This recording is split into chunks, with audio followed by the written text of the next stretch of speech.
So there I was, sitting in what the Galactic Council generously called a diplomatic conference room, but what any reasonable person would recognize as a glorified cafeteria with delusions of grandeur.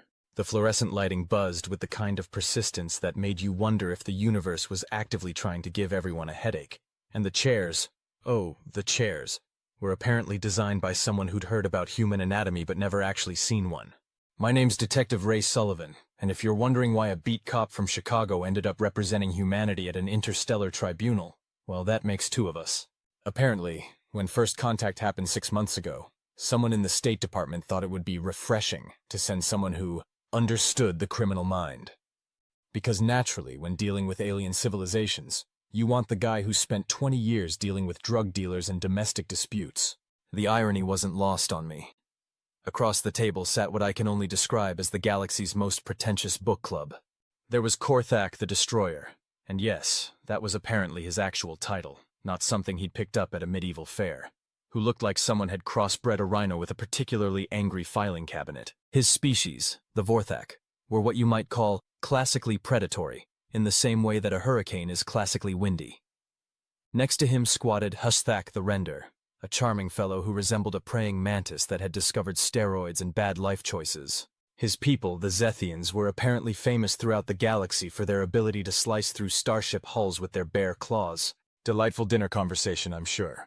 Rounding out this merry band of galactic tough guys was Vrex the Bone Crusher, whose species name I couldn't pronounce, and whose appearance suggested that evolution had taken a look at sharks and decided they weren't quite terrifying enough. His introduction had included a casual mention of how his people had consumed 3 different civilizations before joining the Galactic Council.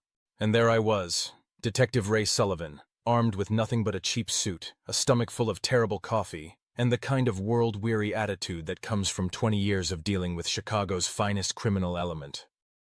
Oh, and apparently I was supposed to be intimidating. So, Korthak rumbled, his voice like gravel in a cement mixer. You claim your species deserves a seat on the Galactic Council.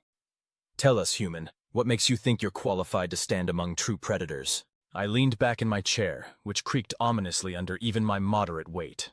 Well, Korthak, can I call you Korthak? I suppose it depends on your definition of predator. The 3 aliens exchanged what I assumed were meaningful glances. It's hard to tell with beings that don't have anything resembling human faces, but there was definitely some sort of nonverbal communication happening. Probably something along the lines of, "Is this human serious?" "Your species," Sthak hissed, his mandibles twitching in what their cultural briefing had told me was either amusement or preparation for disemboweling, "has barely achieved interstellar travel. You still fight among yourselves with primitive weapons. You have no natural armor, no claws, no venom. What predators could possibly exist on your soft, wet little world?" And here's where things got interesting. Because you see, these 3 representatives of galactic civilization had apparently done their homework on humanity. They'd studied our history, our conflicts, our technology. They'd even sent observation teams to Earth to catalog our wildlife. What they hadn't done was actually understand what they were looking at. "Oh, we've got predators," I said, keeping my voice conversational. "Plenty of them. In fact, your people have met some of them." Vrex's equivalent of a snort shook the table. "We have encountered your lions and tigers and bears. Impressive by the standards of herbivores, perhaps, but hardly threatening to species that have conquered star systems." I nodded thoughtfully. "Right, those. Good point. Though I'm curious, how exactly did those encounters go?" The silence that followed was the kind of quiet that makes you check your watch to see if time has actually stopped. Korthak's massive head tilted slightly, and I caught what might have been uncertainty in his posture. "They were adequate prey," he said finally, but something in his tone suggested that adequate might have been generous. "Adequate," I repeated. "Interesting choice of words, because according to the reports I've seen, your hunting parties had a bit of trouble with Earth's wildlife. What was it? 7 Vorthak warriors to take down a single Siberian tiger? And that was with energy weapons." The temperature in the room seemed to drop a few degrees. HS Thak's mandibles were definitely twitching now, and not in the amused way. "The creatures were surprisingly resilient," Vrex admitted grudgingly. "Resilient," I mused. "That's one word for it. Though I have to ask, which Earth did you visit?" "Because the one I'm from, tigers are what we call the friendly ones." Chapter 2. The Friendly Ones. The look that passed between my 3 alien colleagues was priceless. If you've ever seen a seasoned criminal realize that the guy they thought was just a beat cop actually knows about the body in the basement, You'll understand the expression. It's the precise moment when arrogance meets reality and discovers they're not friends. I'm sorry, Korthak said, his voice carrying the kind of careful neutrality that suggested he was beginning to suspect this conversation wasn't going the way he'd planned. Did you say friendly? Oh, absolutely, I replied, pulling out my tablet and scrolling through some files. See, the thing about tigers is that they're basically just big cats. And cats, well, they're practically pets on Earth. My neighbor, Mrs. Henderson, has 3 of them. Granted, they're house cats, but the principle's the same. I could see where this was going to be a problem. These 3 had clearly done their research on Earth's apex predators. The impressive, photogenic stuff that makes it into nature documentaries. Lions lounging majestically on the savannah. Tigers stalking through tall grass. Great white sharks cruising through azure waters. What they hadn't researched was the stuff that didn't make it into nature documentaries because it was too horrifying for prime time. But I'm getting ahead of myself, I continued, enjoying the way their attention had suddenly become laser-focused. You mentioned encountering bears. How did that go? Hasthak's mandibles were now moving in what I was beginning to recognize as the alien equivalent of nervous fidgeting. The creature was surprisingly aggressive and durable. Durable, I nodded. Yeah, that's bears for you. Though again, I have to ask, what kind of bear? Because Earth's got 8 species and they're all pretty different. It was massive, Vrex offered. Brown fur, approximately 3 meters in length. Oh, a grizzly, I interrupted cheerfully. Those are the teddy bears. The silence that followed was so complete I could hear the fluorescent lights buzzing overhead. Somewhere in the distance, a door chimed as someone entered the station. The 3 aliens stared at me with expressions that suggested they were beginning to wonder if humans had a fundamentally different definition of friendly than the rest of the galaxy. Teddy bears? Korthak asked carefully. Yeah, you know, cute, cuddly, the kind of thing we make stuffed animals of for children. I pulled up an image on my tablet. This is a teddy bear, I said, showing them a picture of a classic brown stuffed bear. And this, I swiped to the next image, is what it's based on. The photo showed a full-grown grizzly bear standing on its hind legs, all 9 feet and 800 pounds of muscle, claws, and barely contained violence. Amate. The alien stared at it with something approaching horror. You're young, Stack said slowly. Sleep with representations of these creatures? Oh, sure. Kids love bears. We've got whole amusement parks dedicated to them. Disney World has dozens of cartoon bears. There's Yogi Bear, Smokey the Bear, Paddington Bear, the Berenstain Bears. Stop, Vrex said quietly. Please stop. But I was just getting warmed up. The thing is, bears are actually pretty mellow unless you bother them. They mostly just want to eat fish and berries and take long naps. Now, if you want to talk about something actually dangerous, you should meet some of Earth's smaller predators. I pulled up another image. This is a honey badger. The creature on the screen looked like someone had taken a small bear, compressed it into a 30-pound package, and then filled it with pure, concentrated rage. Its black and white fur seemed to bristle with malevolent energy, and its eyes held the kind of calculating intelligence that suggested it was always 3 steps ahead of whatever it was about to kill. It's small, Korthak observed. Yeah, about the size of a medium dog, I agreed. Also, it's completely fearless, has skin so tough that bee stings and porcupine quills can't penetrate it, and it regularly fights animals 50 times its size for fun. Oh, and it's immune to most venoms. There's a documented case of one getting bitten by a cobra, taking a nap to sleep off the venom, then waking up and eating the snake. The 3 aliens were now staring at the tablet with something approaching fascination, or horror. Sometimes it's hard to tell the difference. Your planet, Hasthak said carefully, is inhabited by creatures that are immune to venom? Some of them, I shrugged. Though that's not really the scary part. The scary part is that honey badgers are basically the laid-back cousins of the mustelid family. Mustelid? Vrex asked. Weasels, I clarified. Ferrets, stoats, martens, wolverines. They're all basically honey badgers with different marketing departments. I swiped to the next image. A wolverine stared back at them, 40 pounds of muscle and fury packed into a frame that looked like it had been designed by someone who thought honey badgers were too friendly. This is a wolverine, I said conversationally. They've been known to drive grizzly bears away from kills. For fun. And they're still not the scariest thing in the woods. They're not? Korthak's voice had risen slightly in pitch. Oh, hell no. You want scary? You need to meet some of Earth's smaller predators. The stuff that doesn't make it into nature documentaries because it's too horrifying for children's television. I pulled up a new image. This is a shrew. The creature on the screen looked harmless enough.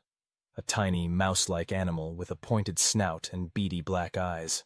It was, by any reasonable standard, adorable. It's tiny, Vrex observed. Yeah, about the size of your thumb, I agreed. Also, it has to eat every 2 hours or it dies, which means it spends its entire life in a state of homicidal hunger. Its saliva is venomous, its bite is powerful enough to crunch through bone, and it can kill prey 50 times its size. The aliens were now staring at the tablet with something approaching terror. But here's the really fun part, I continued, warming to my subject.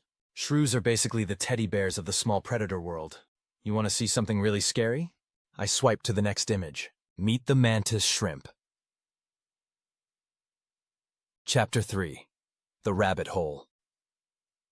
The image on my tablet showed what looked like a rainbow-colored lobster that had been designed by someone with a severe case of too much imagination and not enough restraint.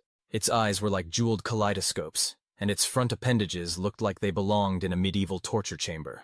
It's colorful, Stack observed weakly. Yeah, beautiful animal, I agreed. Also, it punches with the force of a bullet. Literally. The acceleration of its strike is comparable to a .22 caliber round, and it creates cavitation bubbles that collapse with the force of a small explosion. They can shatter aquarium glass with a casual swat.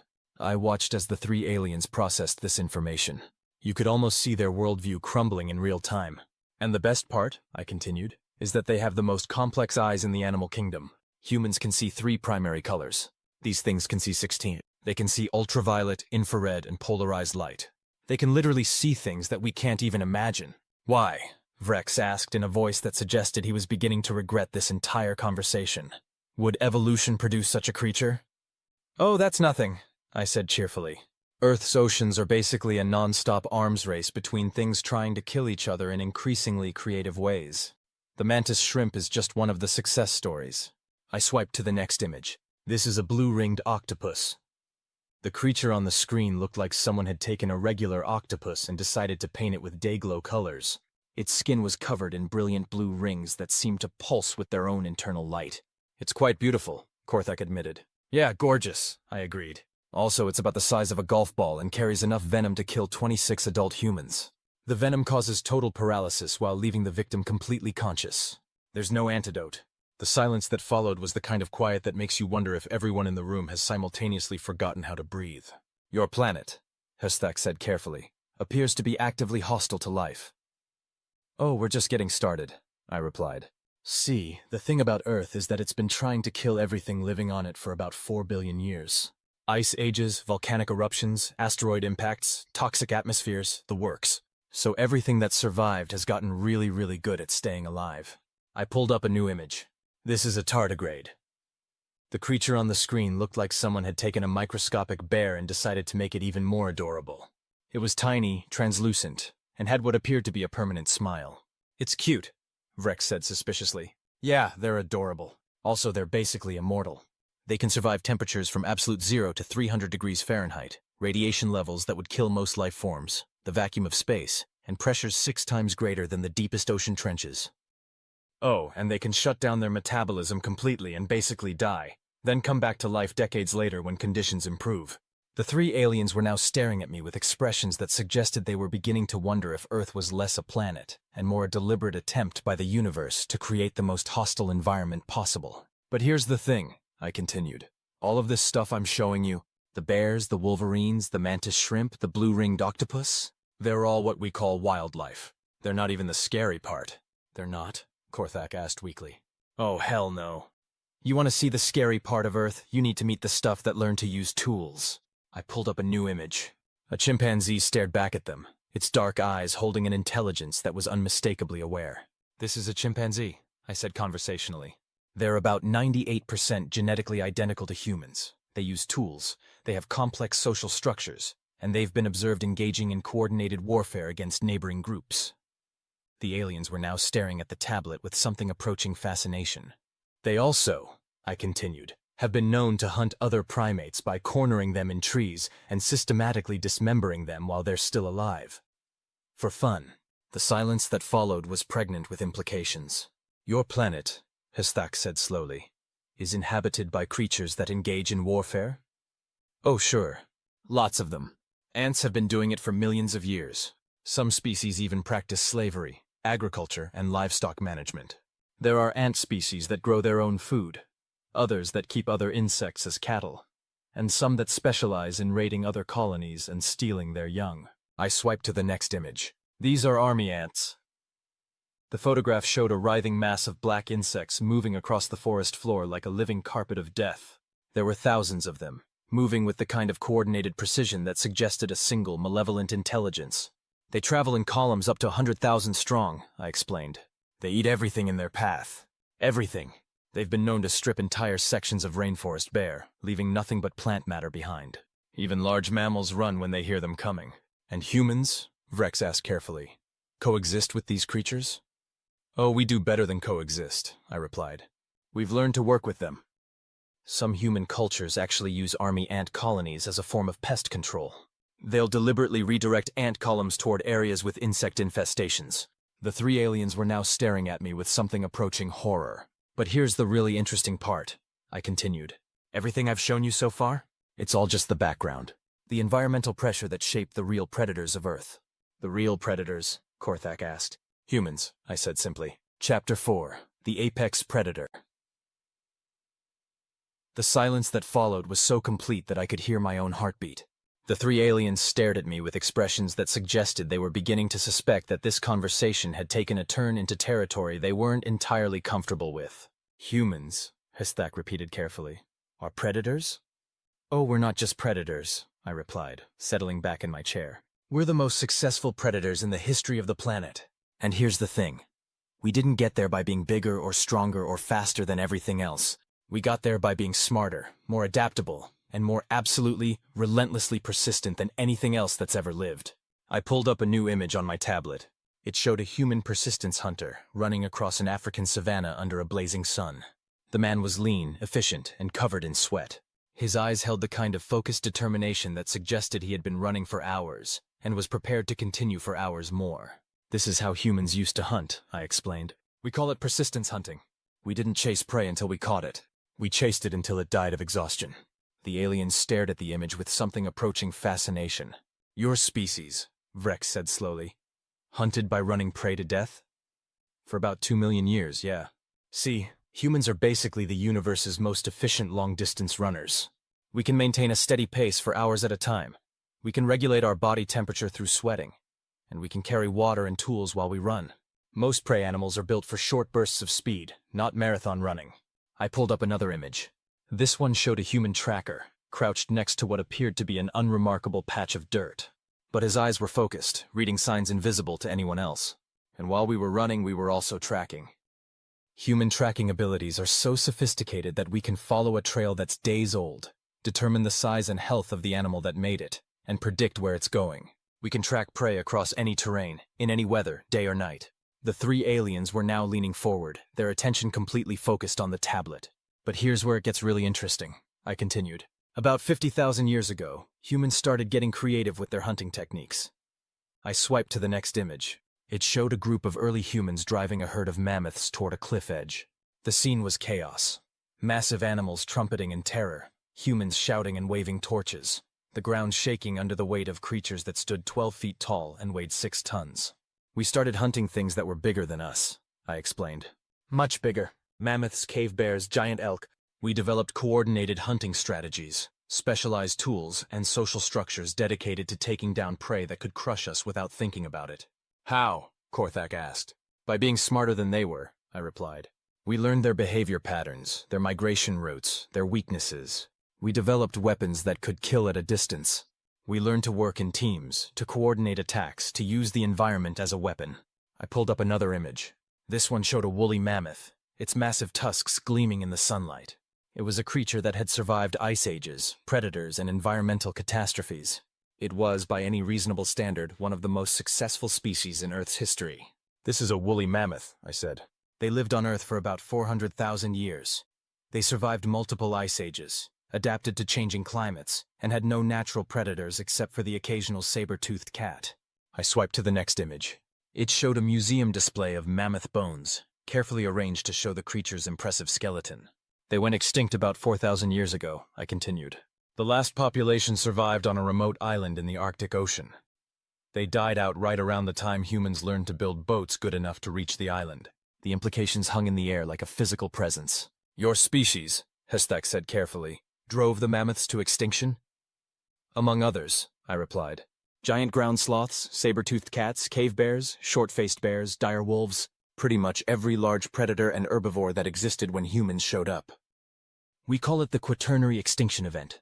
About 80% of all megafauna species died out within a few thousand years of human arrival. The three aliens were now staring at me with expressions that suggested they were beginning to understand that this conversation had moved beyond simple intimidation into something approaching existential terror.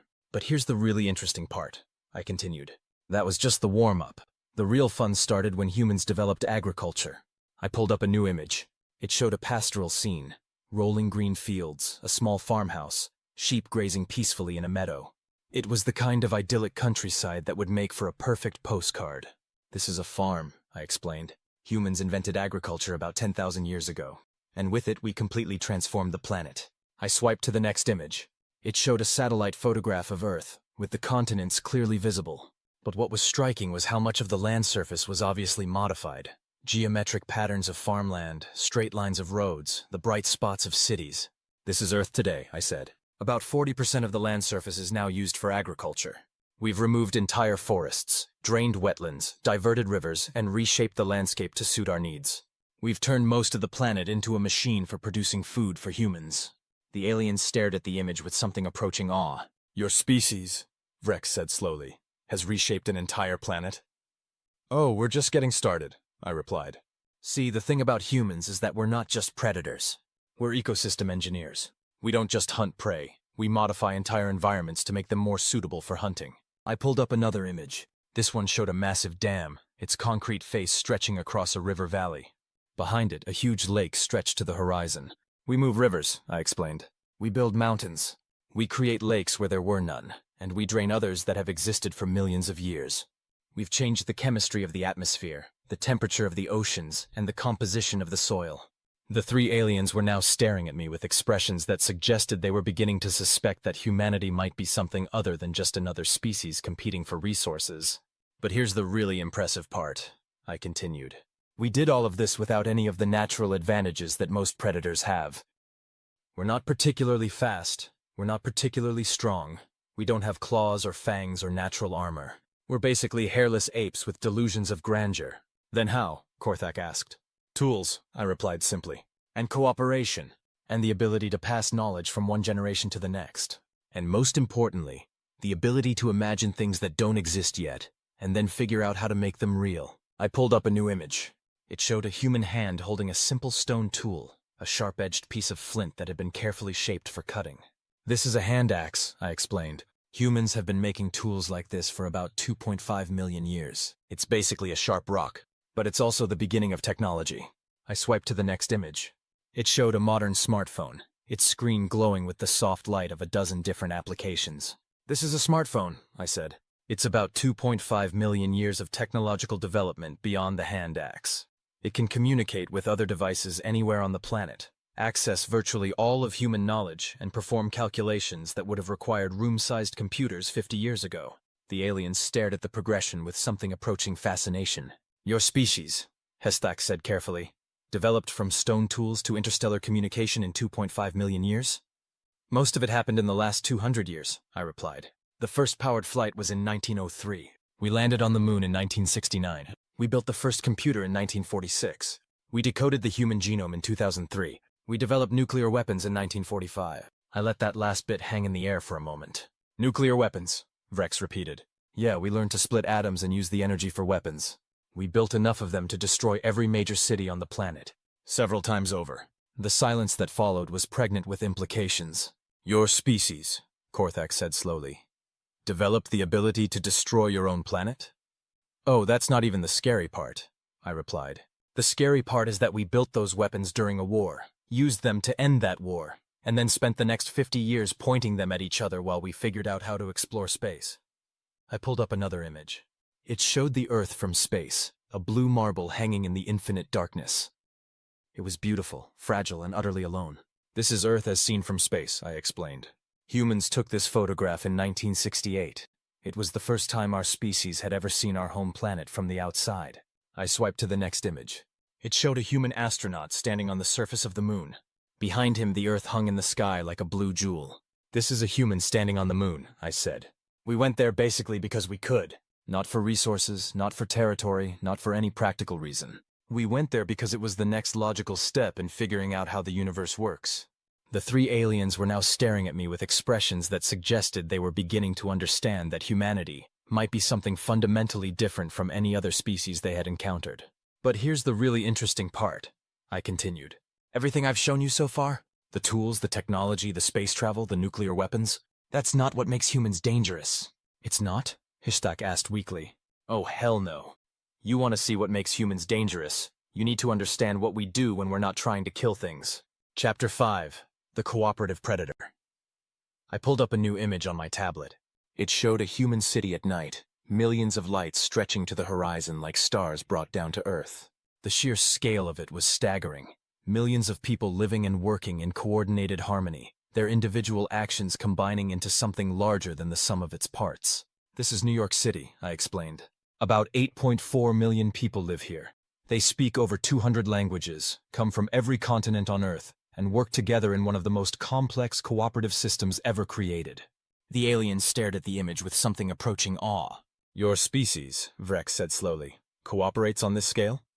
Oh, this is nothing, I replied. New York is just one city. Earth has several hundred cities with populations over 1 million. The largest, Tokyo, has almost 40 million people in its metropolitan area. I swiped to the next image. It showed a satellite photograph of Earth at night, with the continents outlined in the glow of human civilization. Vast networks of light connected cities across continents, creating patterns that looked almost like neural networks. This is Earth at night, I said. Those lights represent human civilization. We've built a global network of cities, connected by transportation systems, communication networks, and economic relationships. About 7.9 billion humans work together to maintain this system. The three aliens were now staring at the image with expressions that suggested they were beginning to understand that humanity might be operating on a scale they hadn't previously imagined. 7.9 billion, Korthak repeated. Yeah, and growing, I replied. We add about 70 million people every year.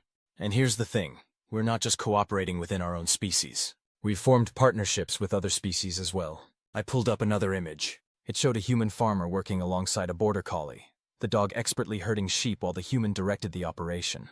The cooperation between the two species was so seamless it looked almost choreographed. This is a working relationship between humans and dogs, I explained. We've been partners for about 30,000 years. We've selectively bred dogs to enhance specific traits: intelligence, loyalty, specialized skills. There are now over 400 distinct breeds of dog, each designed for specific tasks. I swiped to the next image. It showed a police officer with a German shepherd, the dog alert and focused as it searched for contraband. The partnership between human and animal was clearly based on mutual trust and shared purpose. We use dogs for law enforcement, search and rescue, medical assistance, and companionship. They're so integrated into human society that there are over 470 million dogs living with humans worldwide. The aliens stared at the image with something approaching fascination. Your species, Hystak said carefully, has formed partnerships with other predators? Oh, dogs are just the beginning, I replied. We've domesticated horses, cattle, pigs, chickens, cats, and dozens of other species. We've turned apex predators into partners, prey animals into livestock, and wild plants into crops. I pulled up another image. It showed a vast wheat field, golden grain stretching to the horizon under a clear blue sky. The scene was peaceful, pastoral, and utterly artificial. This is wheat, I explained. It's a grass that we've selectively bred for about 10,000 years. The original wild wheat was a small, hardy plant that produced tiny seeds. We've turned it into this, a plant that produces enormous amounts of grain but can't survive without human intervention. I swiped to the next image. It showed a modern dairy farm with hundreds of cattle grazing in perfectly maintained pastures. The scene was efficient, organized, and completely controlled. These are dairy cows, I said. We've bred them to produce 10 times more milk than they would naturally. They're completely dependent on humans for survival, but in return, they're probably the most successful large mammal species on Earth. There are about 1 billion cattle on the planet. The three aliens were now staring at me with expressions that suggested they were beginning to understand that humanity's relationship with other species was more complex than simple predation. Your species, Vrex said slowly, has created other species? Through selective breeding, yeah. We've essentially guided the evolution of dozens of species to suit our needs. We've created animals that produce more food, plants that grow faster, Organisms that can survive in environments that would kill their wild ancestors. I pulled up another image. It showed a laboratory with scientists in white coats working with sophisticated equipment. The scene was clinical, precise, and utterly focused. And now we're getting even more creative, I continued. This is a genetic engineering laboratory. We're learning to modify organisms at the molecular level, to create new species entirely, to give existing species capabilities they never had. The alien stared at the image with something approaching terror. Your species, Korthak said carefully, is creating new life forms? Oh, we've been doing that for years, I replied. We've created bacteria that can produce human insulin, plants that can survive in salt water, animals that glow in the dark. We've even created synthetic organisms that don't exist in nature. I pulled up another image. It showed a scientist holding a small vial of what appeared to be ordinary water. But the label on the vial read, Synthetic Life Form, Mycoplasma Laboratorium. This is a synthetic organism, I explained. We built it from scratch using artificial DNA. It's the first entirely artificial life form ever created. It can reproduce, metabolize, and evolve, but it was designed and built by humans. The silence that followed was so complete that I could hear my own breathing. Your species, Sthak said slowly, has learned to create life? We're working on it, I replied. But here's the really interesting part. Everything I've shown you so far, the cities, the cooperation, the genetic engineering, the synthetic life, it's all just the foundation for what we're really working toward. Which is? Vex asked. Understanding the universe, I said simply. And then figuring out how to improve it. I pulled up a new image. It showed the Hubble Space Telescope, a gleaming mechanical eye floating in the darkness of space. Solar panels spread like wings, and its mirror caught the light of distant stars. This is the Hubble Space Telescope, I explained. We built it to look deeper into space than any human eye has ever seen. It's shown us galaxies that are billions of light years away, planets orbiting other stars, and the structure of the universe itself. I swiped to the next image. It showed a photograph taken by Hubble. Thousands of galaxies scattered across the darkness like jewels, each one containing billions of stars. This is the Hubble Deep Field, I said. It's a photograph of a tiny patch of sky, no bigger than a grain of sand held at arm's length. And it contains over 3,000 galaxies. We estimate there are over 100 billion galaxies in the observable universe. The alien stared at the image with something approaching awe. Your species, Korthak said slowly, seeks to understand the entire universe? Oh, we're just getting started, I replied. We've built telescopes that can see the cosmic microwave background radiation, the afterglow of the Big Bang itself. We've detected gravitational waves from black holes colliding billions of years ago. We've discovered that the universe is expanding at an accelerating rate. I pulled up another image. It showed a massive underground facility with enormous metal chambers and sophisticated detection equipment. Scientists in hard hats were dwarfed by the scale of the machinery. This is the Large Hadron Collider, I explained. It's a particle accelerator that's 27 kilometers in circumference. We built it to recreate the conditions that existed microseconds after the Big Bang. We're literally experimenting with the fundamental forces that created the universe. The three aliens were now staring at me with expressions that suggested they were beginning to understand that humanity might be operating on a scale that transcended planetary concerns. But here's the really interesting part, I continued. While we're figuring out how the universe works, we're also preparing to leave our home planet. I pulled up a new image. It showed a SpaceX Falcon Heavy rocket launching into a brilliant blue sky, its 3 boosters creating a pillar of fire and smoke that stretched from Earth to the heavens. This is a heavy lift rocket, I explained.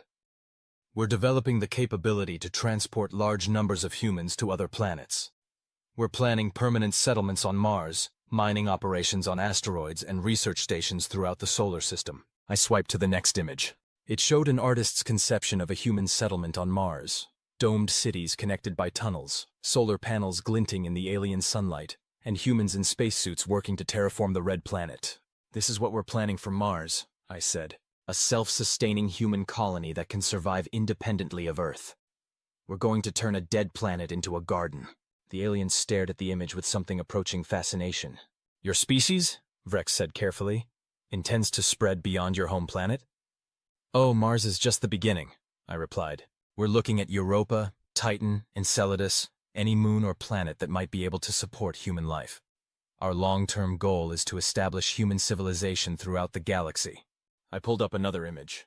It showed the Voyager Golden Record, a gleaming disk inscribed with symbols and attached to a spacecraft heading toward interstellar space. This is the Voyager Golden Record, I explained. We attached it to a spacecraft that's now leaving our solar system. It contains sounds and images from Earth, music, languages, photographs, scientific data. It's a message to any alien civilization that might find it. I swiped to the next image. It showed the contents of the Golden Record, mathematical formulas, human anatomy diagrams, photographs of Earth's diverse ecosystems, and musical selections from cultures around the world. We included instructions on how to decode the record, information about human biology and civilization, and examples of human art and music. It's basically an introduction to humanity for anyone who might be interested. The three aliens were now staring at me with expressions that suggested they were beginning to understand that humanity's ambitions might extend beyond simple survival. But here's the thing, I continued. Everything I've shown you, the technology, the space exploration, the scientific research, it's all just a reflection of what makes humans really dangerous. Which is? Hesthak asked. We never give up, I said simply. Ever. We're the most persistent, adaptable, and relentlessly optimistic species that's ever existed. We look at problems that seem impossible and we solve them. We look at environments that are hostile to life and we figure out how to live there. We look at challenges that would destroy other species and we turn them into opportunities. I pulled up a new image. It showed a human rock climber suspended hundreds of feet above the ground on a sheer cliff face. The person was small against the massive stone wall, but their posture radiated confidence and determination. This is a human engaging in what we call extreme sports, I explained. We climb mountains, dive to the bottom of the ocean, jump out of airplanes, and race vehicles at speeds that would kill us if we made a mistake. We do these things for fun. The alien stared at the image with something approaching bewilderment. Your species, Korthak said slowly, deliberately seeks out danger. Oh, constantly, I replied. We're the only species that looks at a perfectly safe environment and thinks, you know what this needs? More risk. We've turned danger into entertainment. I pulled up another image. It showed a human base jumper, leaping from a cliff with nothing but a parachute and a wingsuit. The person was flying through the air like a bird, arms outstretched, face turned toward the ground, rushing up to meet them. This is base jumping, I explained. Humans jump off cliffs, buildings, and bridges with parachutes, just to experience the sensation of falling. The mortality rate is about 1 death for every 2,300 jumps. People do it anyway. The three aliens were now staring at me with expressions that suggested they were beginning to suspect that humanity might be fundamentally different from any other species they had encountered. But here's the really scary part, I continued. Everything I've shown you, the persistence hunting, the tool use, the cooperation, the technology, the space exploration, the extreme sports, it's all just preparation. Preparation for what? Vrex asked. For whatever comes next, I replied.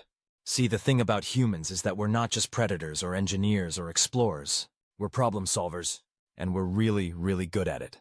Chapter 6. The Problem Solvers. I leaned back in my chair and studied the three aliens across from me. They had started this conversation with the casual arrogance of apex predators meeting what they assumed was an inferior species. Now they were looking at me with something approaching existential dread. Let me tell you a story, I said, pulling up a new image on my tablet. It showed a grainy black and white photograph of a man in a laboratory coat, standing next to what appeared to be a primitive computer that filled an entire room. This is Dr. John von Neumann, I explained. He was a human mathematician who lived in the 20th century. He made fundamental contributions to quantum mechanics, game theory, computer science, and nuclear physics. He could multiply two 8-digit numbers in his head and memorize entire phone books after reading them once. I swiped to the next image. It showed a modern smartphone, its screen displaying complex mathematical equations. This device, I said, holding up my phone, has more computing power than all the computers that existed in von Neumann's time combined. And it's considered obsolete by current standards. The aliens stared at the progression with something approaching fascination. Your species, Hesthak said carefully, produces individuals with exceptional capabilities? Oh, von Neumann was just one example, I replied. Let me show you a few others. I pulled up a new image. It showed a woman in a laboratory, her hands protected by thick gloves as she worked with radioactive materials. Her face was focused, determined, and utterly fearless.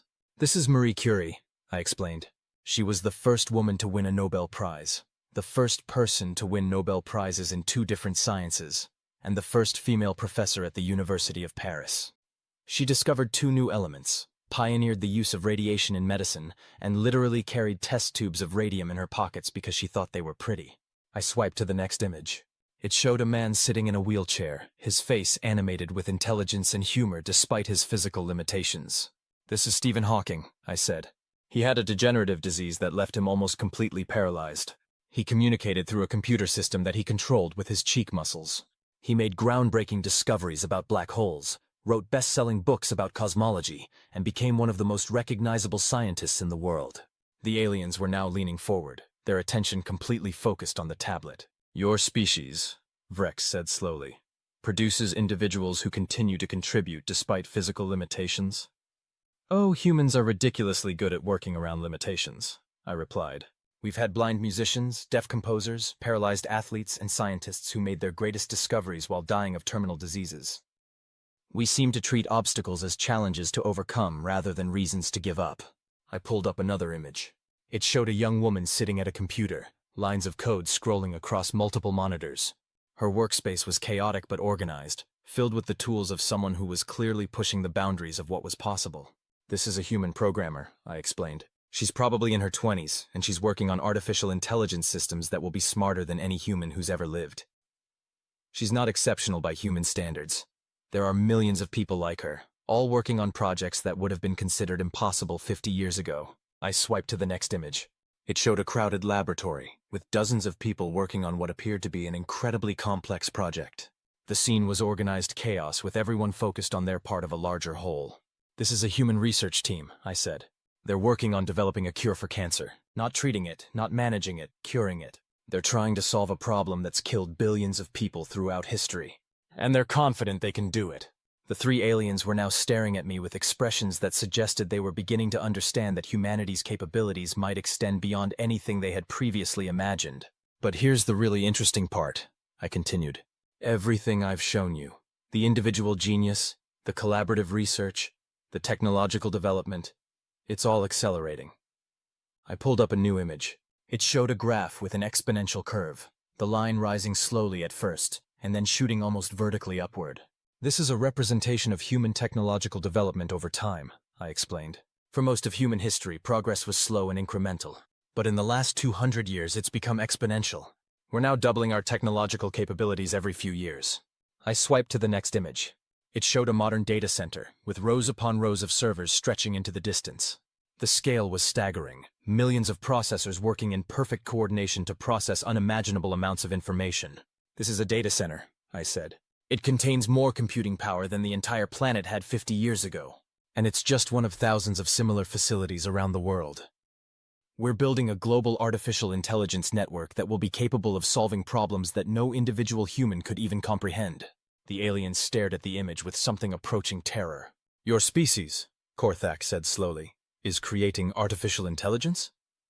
"Oh, we passed artificial intelligence years ago," I replied. "We're working on artificial general intelligence. Machines that can think and reason and create at the same level as humans. And beyond that, we're working on artificial superintelligence, machines that will be to humans what humans are to ants." I pulled up another image.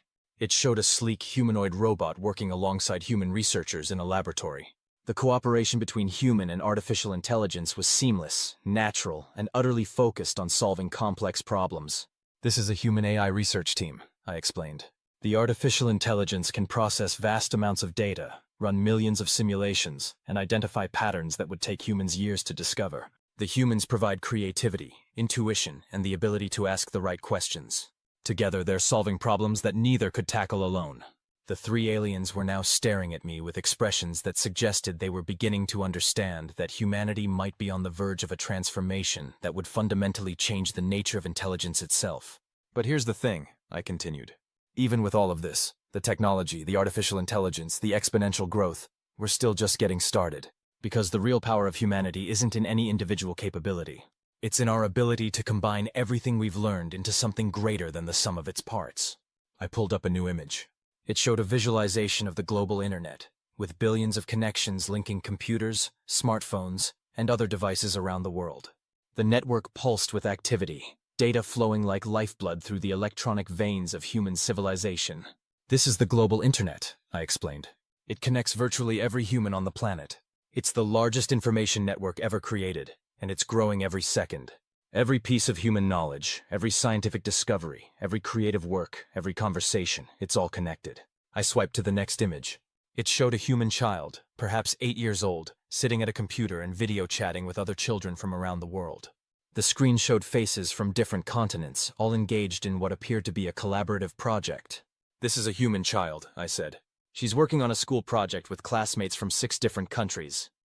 She has access to more information than the greatest libraries in history, can communicate instantly with anyone on the planet, and is learning to solve problems by collaborating with people she's never met."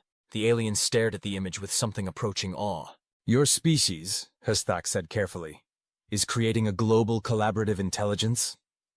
"We're creating something that's never existed before," I replied. "A species-wide problem-solving network that combines human creativity, artificial intelligence, and global connectivity. We're turning the entire planet into a single, thinking organism." I pulled up another image. It showed a massive space-based solar array, thousands of photovoltaic panels collecting energy from the sun and beaming it back to Earth. The scale was staggering. A technological project that dwarfed anything ever attempted by a single species. "This is what we're planning for the next century," I explained. "Space-based solar power, asteroid mining, terraforming, interstellar travel. We're going to turn the solar system into a garden, and then we're going to spread that garden throughout the galaxy." The 3 aliens were now staring at me with expressions that suggested they were beginning to understand that humanity's ambitions might extend beyond anything they had previously imagined. "But here's the really important part," I continued. "Everything I've shown you, the persistence hunting, the tool use, the cooperation, the technology, the space exploration, the artificial intelligence, it's all just the foundation for what we're really working toward." "Which is?" Vex asked. "Making the universe a better place," I said simply. "Not just for humans, but for everyone. We're trying to solve death, eliminate suffering, expand consciousness, and create a civilization that can last for millions of years. We're trying to turn the entire cosmos into something beautiful." I pulled up a final image. It showed Earth from space, but this time it was surrounded by a vast network of space habitats, each one a gleaming jewel in the darkness. The planet itself was green and blue and perfect, but it was just the center of a much larger human civilization that extended throughout the solar system. "This is what we're building," I said. "Not just survival, not just expansion, but a civilization that's worthy of the universe we live in. A civilization that can look at the cosmos and say, we can make this better." The silence that followed was so complete that I could hear the air conditioning humming in the walls. "Your species," Korthak said slowly, "believes it can improve the universe?" "Oh, we don't just believe it," I replied. "We're already doing it. Every hospital we build, every disease we cure, every child we educate, every problem we solve. We're making the universe a little bit better, and we're just getting started." I closed the tablet and looked at the 3 aliens across from me. They were staring at me with expressions that suggested their entire worldview had been fundamentally altered. "So," I said conversationally, "you asked what makes humans think we're qualified to stand among true predators. The answer is that we're not predators at all. We're something much more dangerous than that." "What are you?" Stock asked. "We're gardeners," I replied, "and we're going to turn the galaxy into a garden." Chapter 7. The Gardeners. The silence that followed my declaration was the kind of quiet that makes you wonder if time itself has stopped.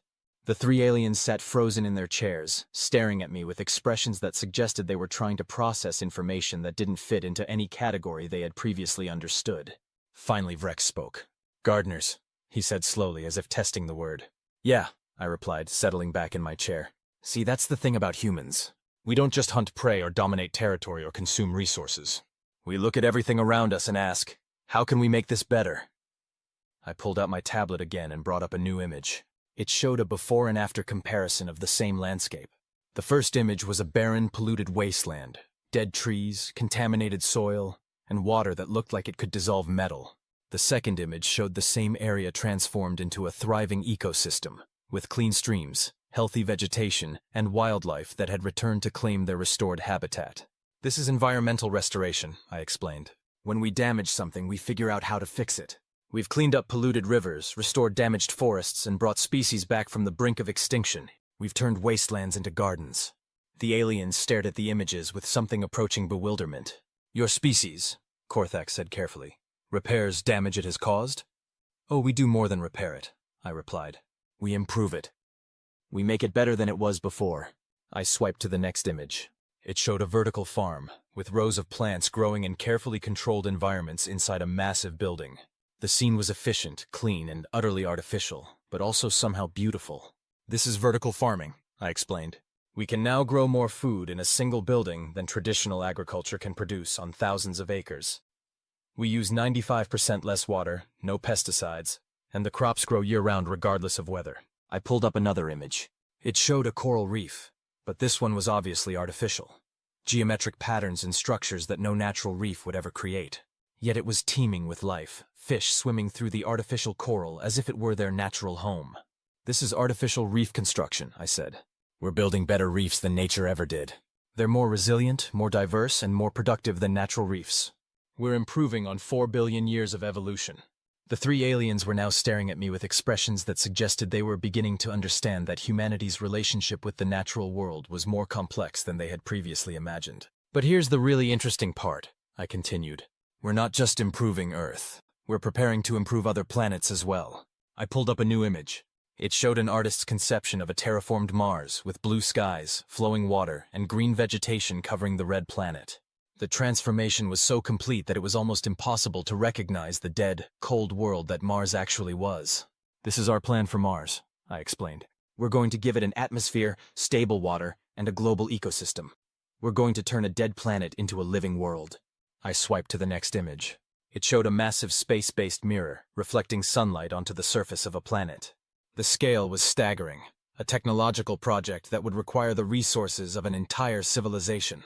This is orbital solar reflection, I said.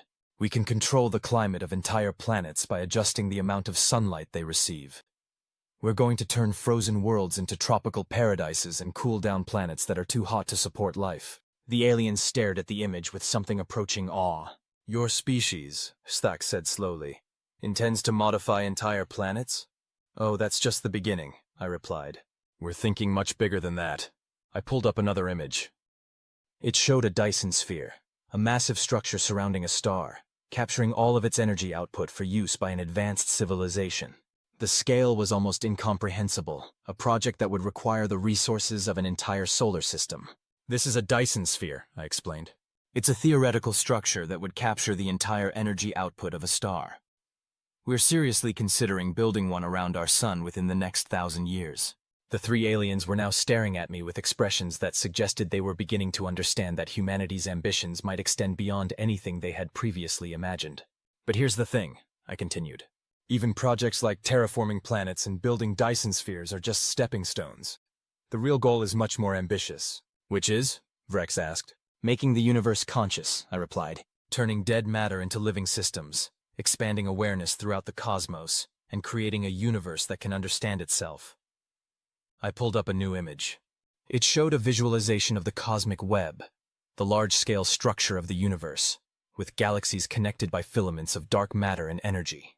But in this image, the connections were glowing with activity, as if the entire universe had become a vast neural network. This is what we're working toward, I explained. Not just human civilization, but universal consciousness. We want to turn the entire cosmos into a thinking, feeling, aware entity. The silence that followed was so complete that I could hear my own heartbeat. Your species, Korthak said slowly, believes it can make the universe conscious? We don't just believe it, I replied. We're already working on it. Every time we explore a new star system, every time we discover a new form of life, every time we expand human consciousness, we're making the universe more aware of itself. I pulled up another image. It showed a human astronomer, her eye pressed to a telescope as she searched the night sky. Behind her, computer screens displayed images of distant galaxies, their light traveling billions of years to reach her instruments. This is what humans do, I said. We look at the universe and we try to understand it. We study distant galaxies, we search for signs of life, we try to figure out how everything works.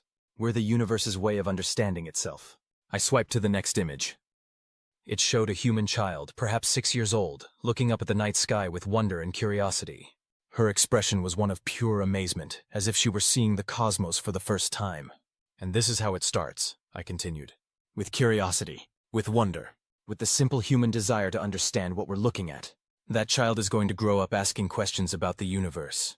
And some of those questions are going to lead to discoveries that change everything. The three aliens were now staring at me with expressions that suggested they were beginning to understand that humanity might be something fundamentally different from any other species they had encountered. But here's the really important part, I said. Everything I've shown you, the problem-solving, the technology, the space exploration, the terraforming, the universal consciousness, it's all just the foundation for what we're really trying to accomplish. Which is, HFY asked. Making sure that consciousness survives, I replied. Not just human consciousness, but all consciousness. We want to create a universe where awareness can exist forever, where intelligence can continue to grow and develop, where the cosmos can become something beautiful and eternal. I pulled up a final image. It showed the heat death of the universe, a visualization of the far distant future, when all the stars had burned out and the cosmos had become a cold, dark, empty void. But in this image, there were still points of light scattered throughout the darkness. Small beacons of intelligence and awareness persisting against the dying of the light. This is the ultimate challenge, I explained. The universe is running down. Eventually, all the stars will die, all the planets will freeze, and everything will end in cold and darkness. But we don't accept that. We're going to figure out how to keep consciousness alive even after the universe dies. The aliens stared at the image with something approaching terror. Your species, Vrex said slowly, is trying to survive the death of the universe? We're trying to do more than survive it, I replied. We're trying to prevent it. We're going to figure out how to reverse entropy, how to create new energy sources, how to build structures that can last for trillions of years. We're going to make sure that consciousness, not just human consciousness, but all consciousness, survives forever. I closed the tablet and looked at the three aliens across from me. They were staring at me with expressions that suggested their entire understanding of existence had been fundamentally altered. So, I said conversationally, you asked what makes humans think we're qualified to stand among true predators. The answer is that we're not predators at all. We're gardeners, and we're going to turn the universe into a garden that can exist forever. The silence that followed was pregnant with implications. Finally, Korthak spoke. Your species, he said slowly, is trying to become gods. No, I replied. We're trying to become something better than gods. We're trying to become gardeners of infinity. Chapter 8. The Revelation. The three aliens sat in stunned silence, processing what they had just heard. I could almost see their worldview crumbling and reforming in real time. Finally, Hastak spoke. If what you say is true, he said carefully, then your species is not just another predator species competing for resources. You are something entirely unprecedented. Yeah, we get that a lot, I replied. Though I have to say, you guys are taking it better than most. The first alien contact team that visited Earth apparently went into some kind of collective psychological breakdown after spending a week observing human behavior. Vrex leaned forward. What did they observe? Oh, the usual stuff, I said casually. Humans rescuing animals from burning buildings, children sharing toys with strangers, people spending their entire lives working to cure diseases they'll never have. Basically, a species that regularly acts against its own immediate self-interest for the benefit of others. I pulled up another image on my tablet. It showed a human firefighter, his face streaked with soot, carrying a scared cat out of a burning building. The man's expression was one of complete focus and determination, as if saving the life of a small animal was the most important thing in the universe. This is typical human behavior, I explained. We risk our lives to save creatures that can't possibly repay us. We do it because we think it's the right thing to do. The aliens stared at the image with something approaching incomprehension. Your species, Korthak said slowly, regularly endangers itself for the benefit of other species? Oh, constantly, I replied. We've got people who spend their entire lives protecting endangered species they'll never see, researching diseases that don't affect them, working to solve problems that won't impact them personally. We seem to have this weird idea that the universe is better when everything in it is thriving. I swiped to the next image. It showed a human doctor working in what appeared to be a refugee camp in a war-torn country. She was treating wounded civilians, her hands steady despite the chaos around her. The scene was one of compassion in the face of horror. This is a human doctor, I said. She's working in a war zone, treating people who can't pay her, from a culture she doesn't belong to, speaking a language she barely understands. She's doing it because she believes that suffering should be reduced wherever possible. The three aliens were now staring at me with expressions that suggested they were beginning to understand that humanity might operate according to principles they had never encountered. But here's the really interesting part, I continued. This isn't unusual behavior for humans. It's completely normal. We've built our entire civilization around the idea that we should help each other, protect the weak, and make the world better for everyone. I pulled up another image. It showed a human teacher, working with a group of children in what appeared to be a poor rural school. The classroom was simple, the resources obviously limited, but the teacher's face was animated with enthusiasm as she shared knowledge with her students. This is a human teacher, I explained. She's working in a remote village, teaching children who will probably never be able to repay her in any material way. She's doing it because she believes that education makes people's lives better, and that's worth dedicating her life to. I swiped to the next image. It showed a human scientist working alone in a laboratory late at night. The scene was one of quiet dedication, a person pursuing knowledge for its own sake. This is a human researcher, I said. She's working on a project that might not produce results for decades, investigating questions that might not have practical applications. She's doing it because she believes that understanding the universe is inherently valuable. The alien stared at the images with something approaching awe. Your species, HFY said carefully, pursues knowledge and helps others without expectation of reward. Oh, that's just the beginning, I replied. We've got people who spend their entire lives creating art that might never be seen, writing music that might never be heard, solving mathematical problems that might never have practical applications. We seem to think that beauty and truth and understanding are worth pursuing for their own sake. I pulled up another image. It showed a human artist painting a landscape in a remote wilderness area. There was no one around for miles, no audience for her work, but her concentration was absolute as she tried to capture the beauty of the natural world. This is a human artist, I explained. She's painting a picture that might never be seen by anyone else. She's doing it because she thinks the world is beautiful and worth preserving, even if only in memory. The three aliens were now staring at me with expressions that suggested they were beginning to understand that humanity might be motivated by principles that transcended simple survival. But here's the really scary part, I continued. Everything I've shown you, the compassion, the dedication, the pursuit of knowledge and beauty, it's all just the foundation for what we're really trying to accomplish. Which is?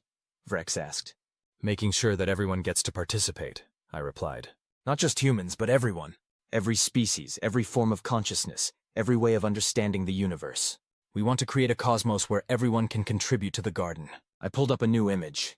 It showed the Galactic Council chambers, but in this image, there were dozens of different species represented. Not just the dominant predator species, but smaller, more peaceful civilizations as well.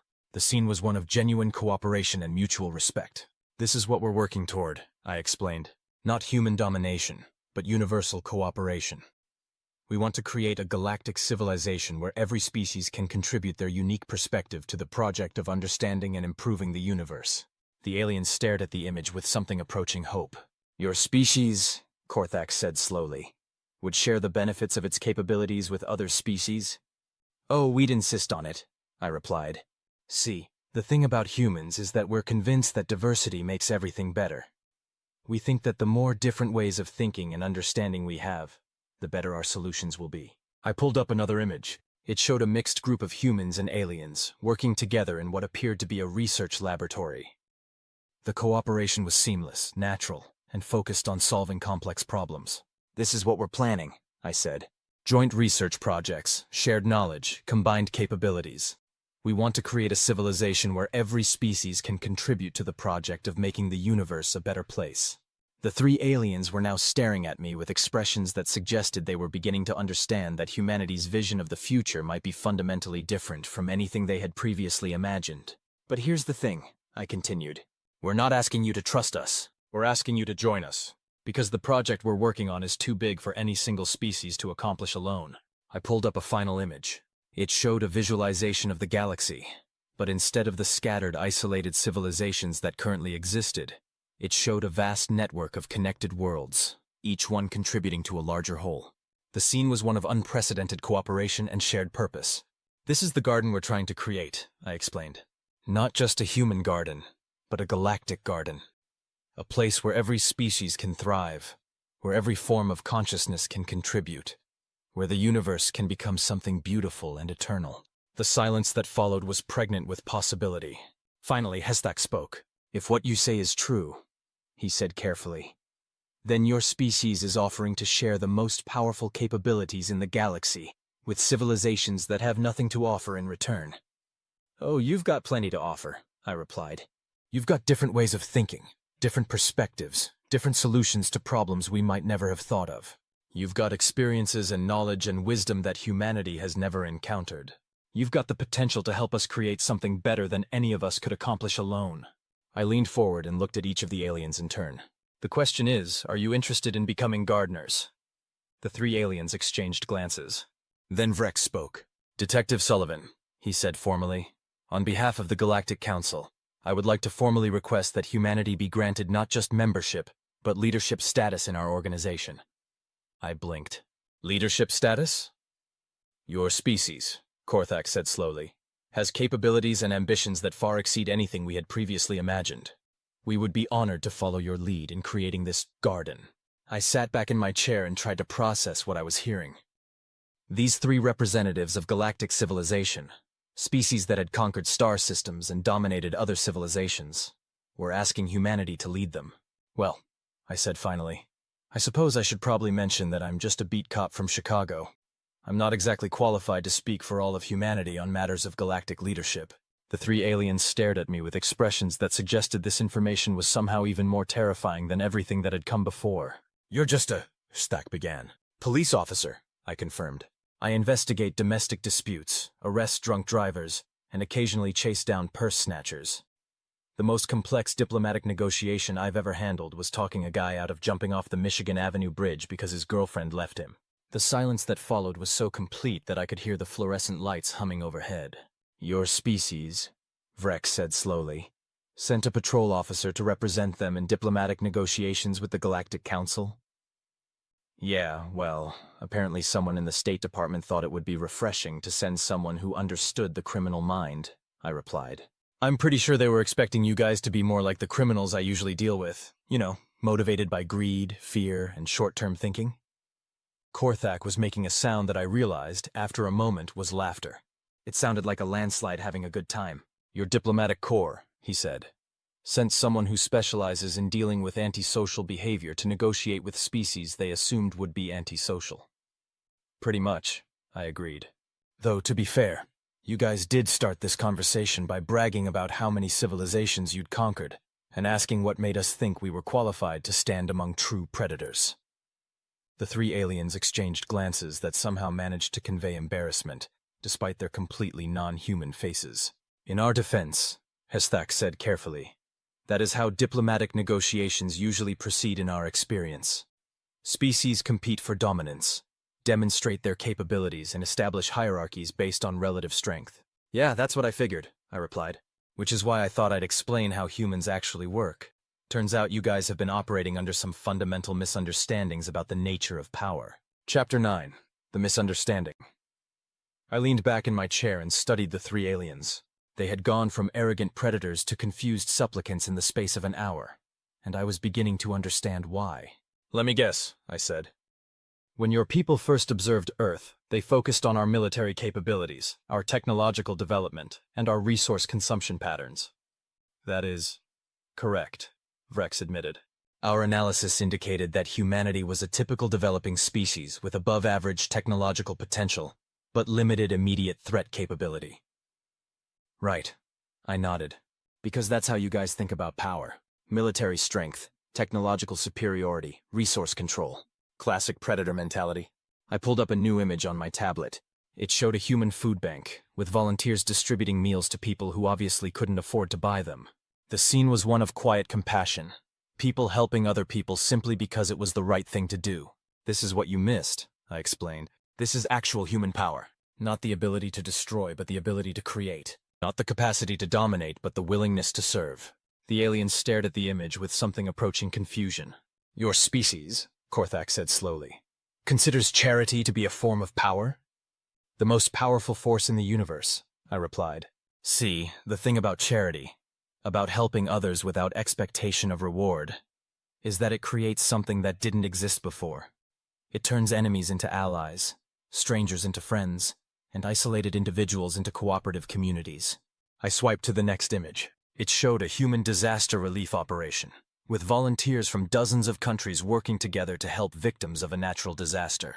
The coordination was impressive, but what was more impressive was the fact that these people had dropped everything in their own lives to help strangers on the other side of the world. This is what happens when humans encounter suffering, I explained. We mobilize. We drop whatever we're doing and we go help.